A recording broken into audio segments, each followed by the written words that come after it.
அப்பாவுக்குன்னு வந்து உடம்பு சரியில்லை மேம் ஒரு முறை. அப்போது எதுவும் நம்ம செலவு பண்ணி பார்க்கறதுக்கும் இதெல்லாம் இல்லை. நம்ம மருத்துவ காப்பீடு திட்டம் குடுத்தாங்க பாருங்க. அந்த 5,00,000 மூலியமா நான் கவர்மெண்ட் ஹாஸ்பிட்டல்ல தான் வந்து பார்த்தேன். அப்பயும் வந்துட்டு அந்த இதுனால எனக்கு எல்லாமே இப்போ க்யூர் ஆகி அப்பா நல்லா இருக்காரு. இப்போ 4 வருஷம் ஆகுது, நல்லா இருக்காங்க. இது எல்லாமே இதுக்கு மற்றவங்க என்ன பண்ணாங்கன்றத விட இந்த திட்டத்தின் மூலயமா நான் எல்லா பயனும் அடைஞ்சு இப்போ நான் நல்லா இருக்கேன் மேம். இதுக்காக நான் முதல்வருக்கோ எங்கள் ஐயா எம்எல்ஏ சாருக்கோ ரொம்ப நன்றி கடமைப்பட்டிருக்கேன். இப்போ நீங்க தனி ஒரு பெண்ணா இருந்து இன்னைக்கு ஒரு நம்பிக்கையோட இருக்கீங்க. இந்த நம்பிக்கை எப்படி வந்தது? மேம் நான் வந்துட்டு படிச்சிருக்கேன், பிகாம் படிச்சிருக்கேன். ஆனால் எனக்கு கிராமத்துலேருந்து வந்ததுனால எனக்கு ஒன்றுமே தெரியல. நான் இங்கே வந்துட்டு என் வீட்டுக்காரோட அரவணைப்பும் அப்படி தான் இருந்துட்டேன். எனக்கு அவங்க இறந்த பிறகு என்ன பண்ண போகிறேன்றது எனக்கு தெரியல. அப்போ வந்துட்டு என்னோட கோரிக்கை என்னோட இதுவை சொல்லி நாங்கள் சார்கிட்ட வந்தேன்.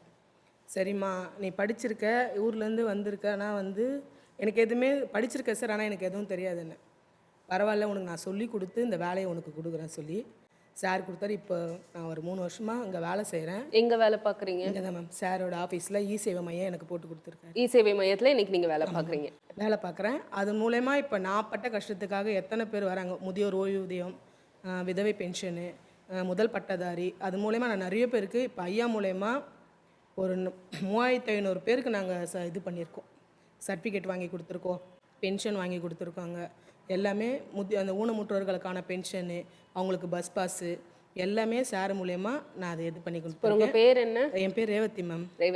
ரேவதி வந்து இந்த நிகழ்ச்சிக்காக பேச வரும்போது கூட சேவை மையத்தில் சில முதியவர்கள் இருக்காங்க, அவங்களுக்கு போய் அவங்களோட அப்ளிகேஷனை ப்ராசஸ் பண்ணணும் அப்படின்றத சொன்னாங்க. சொல்லிட்டு தான் இந்த இடத்துக்கு வந்தாங்க. ஏன்னா அந்தளவு அவங்க யாரும் சிரமப்படக்கூடாது, அவங்களுக்கு உடனடியாக அதை கிடைக்கணும் அப்படின்ற உங்களுக்கும் அந்த ஒரு எண்ணம் இருக்குன்றதுக்காகவே அவங்களுக்கு ஒரு பெரிய கைத்தட்டல் நம்ம கொடுத்துடலாம். இது மூலயமா வந்துட்டு நான் ரொம்ப சாருக்கு ரொம்ப கடமைப்பட்டிருக்கேன்.